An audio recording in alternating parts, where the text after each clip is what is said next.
ഈശ്വരൻ മത്സരിക്കട്ടെ, കാണാം നല്ലതല്ലേ അല്ലേ? അതൊക്കെ അവിടെ പാർട്ടി നേരിടും. നിങ്ങളീ ഉദ്ദേശിക്കുന്നില്ല.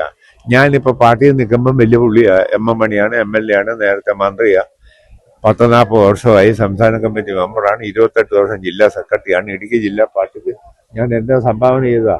പക്ഷെ നാളെ ഈ പ്രസ്ഥാനം വിട്ടു പോയത് ഞാൻ പോക്കാം, എന്റെ കാര്യം.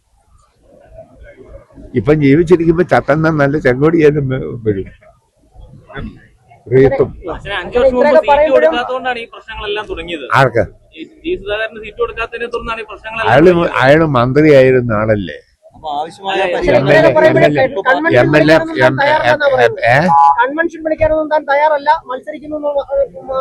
അതൊക്കെ അയാളുടെ കാര്യമാണ്. അതൊക്കെ അങ്ങനെ പറഞ്ഞിട്ട് കാര്യമില്ല.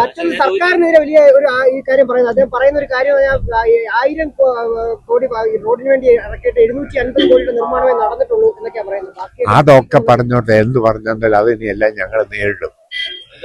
അതൊന്നും ഞങ്ങളെ ബാധിക്കുന്ന പ്രശ്നമല്ല. അവിടെ ആലപ്പുഴ ജില്ലയിലെ പാർട്ടി എന്ന് പറയുന്നത് പുന്നപ്പറ വയലാറിന്റെ ചരിത്രമുള്ള പാർട്ടിയാണ്. VS അച്യുതാനന്ദനെ പോലുള്ള മഹാരഥന്മാർ, ഗൗരിയമ്മയെ പോലുള്ള ആളുകൾ നയിച്ച പാർട്ടിയാണ്. TB തോമസ്, എത്രയോ മഹാരഥന്മാർ. അവിടെ പിന്നെ സുധാകരനും പിന്നെ എന്ത് ചെയ്യാനാ ഇനി? അത് പോകുമല്ലോ.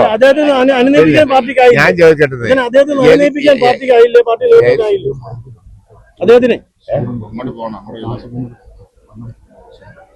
ഹോട്ടലിലോ അദ്ദേഹത്തെ അനുനയിപ്പിക്കാൻ പാർട്ടിക്കായില്ല എന്നുണ്ടോ? അതൊക്കെ എല്ലാ കാര്യവും പാർട്ടി ചെയ്യും. പിന്നെ ഞാൻ പറയാം, ഞാനിപ്പോ ഈ പാർട്ടി വിടണമെന്നൊക്കെ തീരുമാനിച്ച പിന്നെ എന്നെ അനുനയിപ്പിക്കാൻ പറ്റുമോ? പോട്ടെ എന്ന് നോക്കും. പിന്നല്ല അയ്യോ അല്ലേ പിന്നെ മോനെ പോകരുതാ അങ്ങനെ ഇതിലും കൂടുതൽ സംഭാവന ചെയ്ത ഒരു വോട്ട് ഞങ്ങൾക്കൊരു പുല്ലും ഞങ്ങൾക്ക് കൈകാര്യം ചെയ്യാനില്ല. എത്ര പേരെ ഞാൻ ഇനി അവിടെ എല്ലാം പേര് പറഞ്ഞ അങ്ങനെയൊക്കെ ബന്ധുജനങ്ങൾ നമ്മുടെ കൂടെ ഉള്ളവരാ. വഷളാക്കണ്ട, കളഞ്ഞോടെ ഞങ്ങൾ ഒന്നും ചെയ്യാൻ കഴിയും. ഞങ്ങൾ പ്രസ്ഥാനം വന്നു. ഉടുമ്പൻചോലല്ലേ പാർട്ടി തീരുമാനിക്കുന്ന ആളെ സ്ഥാനാർത്ഥിയാക്കും. 25 വർഷം ഇടതുമുന്നണിക്കൊപ്പം നിന്ന ഒരു മണ്ഡലമാണ് ആദ്യത്തെ ഉടുമ്പൻചോല. അപ്പൊ ആദ്യത്തെ 3 ടൈം ജയചന്ദ്രനായിരുന്നു. പക്ഷെ കഴിഞ്ഞ 10 വർഷമാണ് ആ മണ്ഡലത്തിന്റെ മുഖച്ഛായ മാറിയത് എന്ന് ജനം വിലയിരുത്തുന്നത്. സ്വാഭാവികമായിട്ട് ഒരു തെരഞ്ഞെടുപ്പിലേക്ക് വരുമ്പോ അത് വിലയിരുത്തപ്പെടില്ലേ? ആളുകൾ അത് വിലയിരുത്തില്ലേ? വിലയിരുത്തിക്കോട്ടെ, വിലയിരുത്തിക്കട്ടെ. LDFന് അനുകൂലമായി വോട്ട് ചെയ്തോട്ടെ.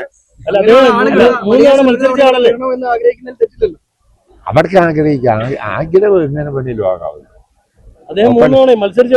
ആര്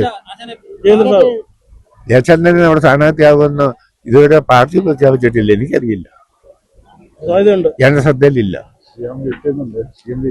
ഉണ്ടോ? ശരി, ഓക്കെ.